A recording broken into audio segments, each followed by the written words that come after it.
With so many options today, finding the perfect real estate services can be difficult, but it really doesn't have to be. There are some key questions you can ask to really narrow your choices down. Today's local real estate expert will share some insider tips on what to look for when searching for the right service for your situation. Hey, this is the Mortgage Old Gangsta. I want to illustrate why you never roll the equity you've earned from selling your existing home into your new home purchase. Okay, you only put down the minimum your loan program requires, and you need to look at the logic behind this. I've got a true story about a family member I want to tell. He got a new job with Fruit of the Loom. He had an existing home in South Jordan, really nice, had $200,000 or so in equity, and he put down $200,000 on his new home in Bowling Green, Kentucky. I should have stopped him, and I didn't. Well, in Bowling Green, Kentucky, it's a smaller town, maybe 40,000 folks. There's only one major employer in town. And so as you might imagine, on the nice side of town where all the executives live, they all are basically from Fruit of the Loom. Well, my family member's been there for maybe 6 weeks, and the company files for bankruptcy. Okay, my family members moved his home out there, put him in new schools. They've moved in, and then here they are, and I get a phone call. And there is some mass panic amongst the executives. What are they going to do with their homes? I mean, where are they going to go find a job? And then who's going to buy their homes? There's only one big employer. So here is a time of truth. So let's take a look at the situation and maybe what could have been done. Let's view it from the bank's standpoint, and then let's view it from my family member's standpoint and how we could have set him up. So of course the homes could go on the market, and they did start going on the market. So let's discuss, say none of these homes are selling because there's no one to come in and buy them because there's only one major employer. So if you're the banker and you've got 3 homes that you have lent on, which one of these homes are you going to foreclose on first? So home number 1, worth $500,000. The homeowner owes $475,000. So that home is loaded up with a mortgage.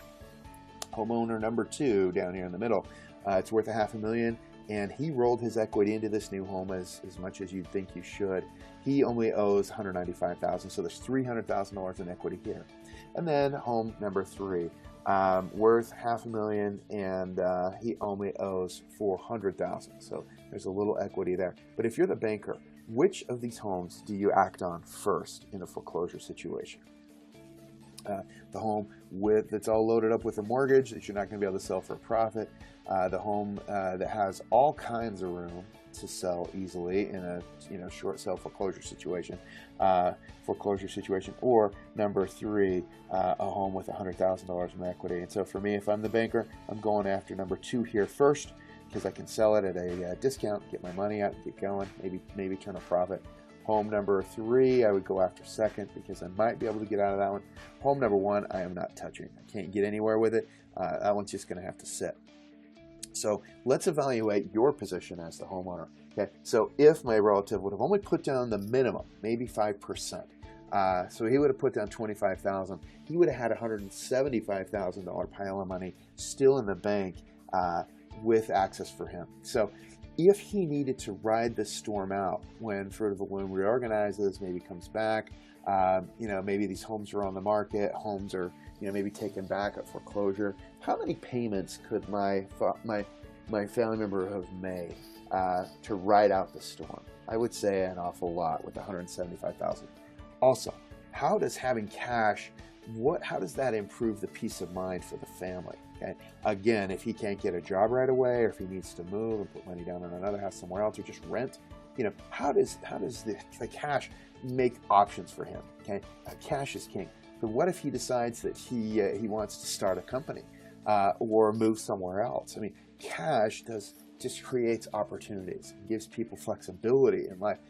This is outstanding. Okay, what's the downside to putting down less? Is the house payment is a little bit more. So tap into your pile of $175,000, but that is a price well worth paying so you can have options, flexibility, and peace of mind. Well, let's evaluate the bank's position. And my question is, why would you, as a home buyer, improve the bank's position at all? Why would you make it easy for them to foreclose on you? That's just crazy. Okay, do just enough to get the loan and nothing more. Okay, it's easier for the bank to take a home back and sell it if it has a lot of equity. And if your home has no equity in it because you put down the minimum, I promise you they're going to work with you if you're having a hard time making payments. So, of course, here it is again. Why would they work with someone on slow payments? Well, because there's no equity. If they can't access the equity, they're going to take whatever payments that you can make.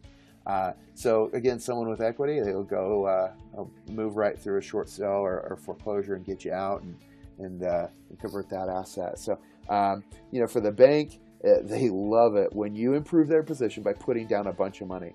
And this is a truth that will never change. Cash is king. So protect yourself. Why would you use your money and lock it up in debt equity in a home when you can protect yourself, have money to make payments in the future, have money to go do other things, have money, to pay for college, to pay for weddings, and not have to go get a loan to do it? Man, just protect yourself. Not to mention the peace of mind that it brings, that you could go a year without having a job. Also, again, the downside to it, maybe your payment's a little higher. Well, I'd say it's well worth it if you need to draw down on that cash just a little bit. Well, let's talk a little bit about keeping the equity and putting down just the minimum. Let's compare payments, and let's talk about how this will really affect you in your life moving forward. Pretty interesting, isn't it? Now you have some helpful hints and great tools to help you make the best decision. Feel free to take advantage of our guest speaker's expertise by calling the number on your screen. Thank you for joining us.